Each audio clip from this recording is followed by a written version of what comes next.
യേശുവേ നന്ദി, യേശുവേ മഹത്വം, യേശുവേ ആരാധന. എൻ്റെ പേര് മിനി ബിനോയ്. ഞാൻ അങ്കമാലിയിൽ നിന്ന് വരുന്നു.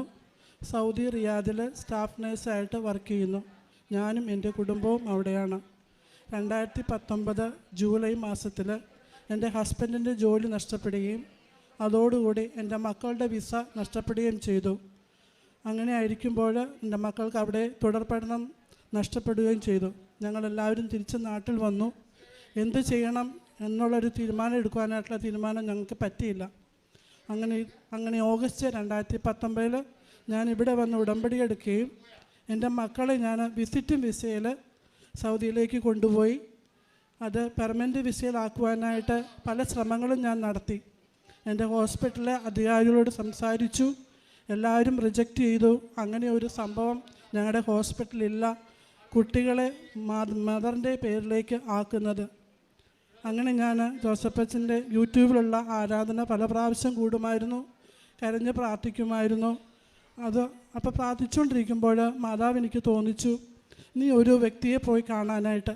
അങ്ങനെ ഞാൻ അവിടെയുള്ള ഒരു സൗദി സെക്രട്ടറിയെ പോയി കണ്ടു.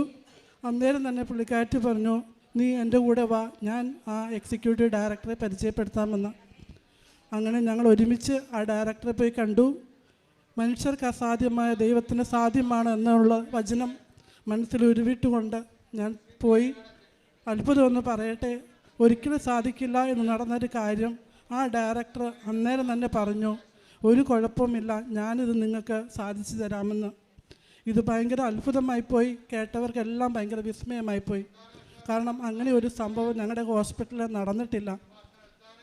അങ്ങനെ ഞാൻ ആപ്ലിക്കേഷൻ കൊടുത്തു.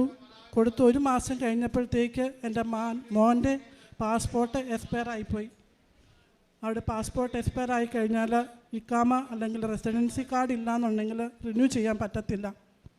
അപ്പോൾ പിന്നെ എന്ത് ചെയ്യണമെന്ന് ആലോചിച്ചുകൊണ്ടിരിക്കുമ്പോഴാണ് ഞങ്ങൾ അവിടുത്തെ ഇന്ത്യൻ എംബസിയിൽ പോയി ഇങ്ങനെ ഞങ്ങളുടെ വിഷമം പറഞ്ഞു. മോൻ്റെ പാസ്പോർട്ട് തീർന്നു പോയി, ഇക്കാമ റെസിഡൻസി പെർമിറ്റ്സ് ഇല്ല എന്നുള്ള കാര്യം. അപ്പം അവർ ഞങ്ങൾക്ക് ദൈവാനുഗ്രഹത്താൽ അവർ 1 വർഷത്തേക്ക് എൻ്റെ മോൻ്റെ പാസ്പോർട്ട് റിന്യൂ ചെയ്തു തന്നു.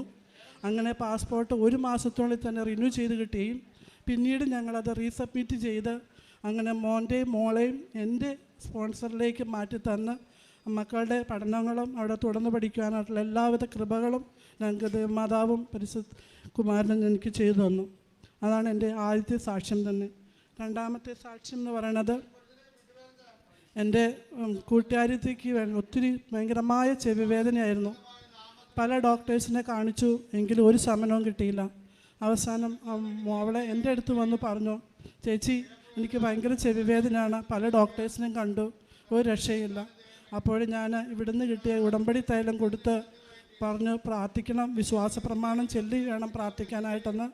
അങ്ങനെ അവൾ ആ തൈലം തേച്ച് വിശ്വാസ പ്രമാണം ചൊല്ലി പ്രാർത്ഥിച്ചതിൻ്റെ ഫലമായിട്ട് ആ വേദന പരിപൂർണമായിട്ട് മാറിക്കിട്ടി.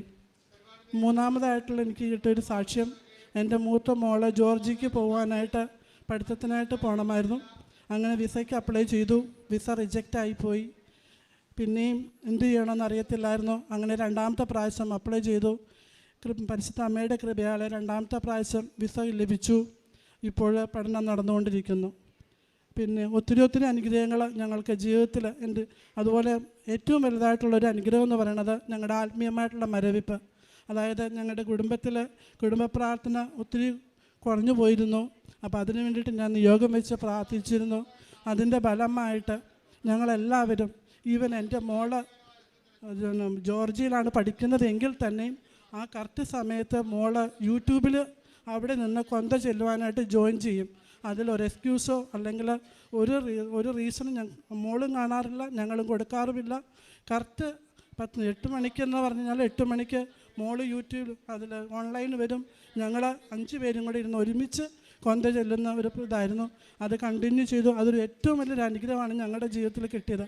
അതിലൂടെ ഞങ്ങളുടെ ജീവിതത്തിൽ ലഭിച്ച അനുഗ്രഹങ്ങൾക്ക് ഒത്തിരി നന്ദി പറയുന്നു. അതുപോലെ ചെറുതും വലുതുമായ ഒത്തിരി അനുഗ്രഹങ്ങൾ എൻ്റെ മക്കളുടെ പഠന മേഖലകളിൽ, അതുപോലെ എല്ലാ കാര്യത്തിലും സാമ്പത്തിക മേഖലയിലൊക്കെ ഞങ്ങൾക്ക് ഒത്തിരി അനുഗ്രഹങ്ങൾ ലഭിച്ചിട്ടുണ്ട്.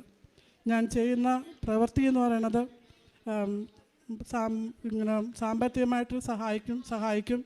പിന്നെ ഹോസ്പിറ്റലിൽ ആർക്കെങ്കിലും വിഷമങ്ങൾ പറയുമ്പോഴത്തേക്കും അവർക്ക് വേണ്ടിയിട്ട് ഞാൻ പ്രാർത്ഥിക്കാറുണ്ട്. എൻ്റെ അടുത്ത് ഞങ്ങളുടെ റിയാദിലാണ്, അവിടെ ഞങ്ങൾക്ക് ചെറിയ പ്രാർത്ഥനാ ഗ്രൂപ്പുകളൊക്കെ ഉണ്ട്. അപ്പോൾ അതിലിങ്ങനെ പ്രാർത്ഥനാ വിഷയം പറയുമ്പോഴത്തേക്കും ഞാൻ അവർക്ക് വേണ്ടിയിട്ട്, അത് ഏത് വ്യക്തി ആയാലും കുഴപ്പമില്ല, അവർക്ക് വേണ്ടിയിട്ട് ഞാൻ പ്രാർത്ഥിക്കും.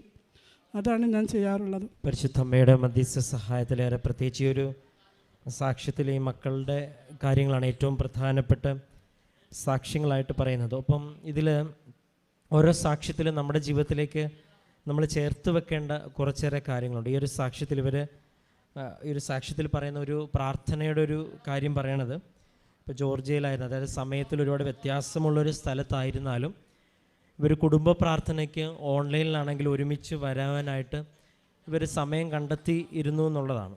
അപ്പോൾ അത് ഒരു പക്ഷേ നമ്മുടെ ഒരുപാട് മക്കളെല്ലാം ഈ പുറത്തായിരിക്കുന്ന സമയത്തും ഈ മുടങ്ങാതെയുള്ള കുടുംബ പ്രാർത്ഥന, അപ്പം ദൈവം നൽകിയ നൂതന സാങ്കേതിക വിദ്യകളും ഒക്കെ ഇങ്ങനെ പ്രാർത്ഥനയുടെ വലിയൊരു സാധ്യതയായിട്ട് മാറുന്നു എന്നുള്ളത് അപ്പോൾ ഒരുപാട് കുടുംബത്തിൽ ആവർത്തിക്കപ്പെടുന്ന ഒരു കാര്യമാണ്. അത് എവിടെയായിരുന്നാലും ഒരു സമയം കണ്ടെത്തി പ്രാർത്ഥിക്കുവാനായിട്ട് ഒരു കുടുംബം ഒരുമിച്ച് വരുന്നത്. ഇപ്പോൾ പരസ്പരം വിളിച്ച് നാട്ടിലെയും വീട്ടിലെയും കാര്യങ്ങളൊക്കെ പറയുന്നതൊക്കെ രണ്ടാമത്തതാക്കി മാറ്റിയിട്ട് പ്രാർത്ഥിക്കുവാനായിട്ട് ഇങ്ങനെ സമയം കണ്ടെത്തുന്ന ഒരുപാട് സാക്ഷ്യത്തിലേറെ, പ്രത്യേകിച്ച് വിദേശത്തുള്ള മക്കളുടെ സാക്ഷ്യത്തിൽ അമ്മമാർ പറയുമ്പോൾ ആവർത്തിക്കപ്പെടുന്നൊരു കാര്യമാണ്. അപ്പോൾ പ്രാർത്ഥിക്കുവാനായിട്ട് ഒരുമിച്ച് വരാനുള്ള ശ്രമം ഇവരുടെ ഭാഗത്തുണ്ട്. രണ്ടാമത്തേത് ഒരാത്മീയമായൊരു മരവിപ്പ് മാറുവാനായിട്ട് ഉടമ്പടി സഹായിച്ചു എന്നുള്ളതാണ്. അപ്പോൾ നമ്മളിങ്ങനെ ഉടമ്പടി ഒരു വ്യക്തിയെ കൊണ്ട് പുതിയ പുതിയ സ്റ്റെപ്പുകൾ എടുപ്പിക്കുന്നു, പുതിയ പുതിയ രീതികളിലേക്ക് അവരുടെ ജീവിതം മാറ്റുന്നു, വ്യക്തമായ അടയാളങ്ങളോട് സ്ഥിരീകരിക്കുന്നു. ഏറെ പ്രത്യേകിച്ച് ഒരു വ്യക്തിക്ക് നൽകിയ എല്ലാ അനുഭവങ്ങൾക്കും ഏറെ പ്രത്യേകിച്ച് നൽകിയ ആത്മീയമായ എല്ലാ പുതിയ ഉണർവിനെയും പ്രതി നമുക്ക് കരങ്ങളിടിച്ച് ദൈവത്തിൻ്റെ നാമം മഹത്വപ്പെടുത്താം.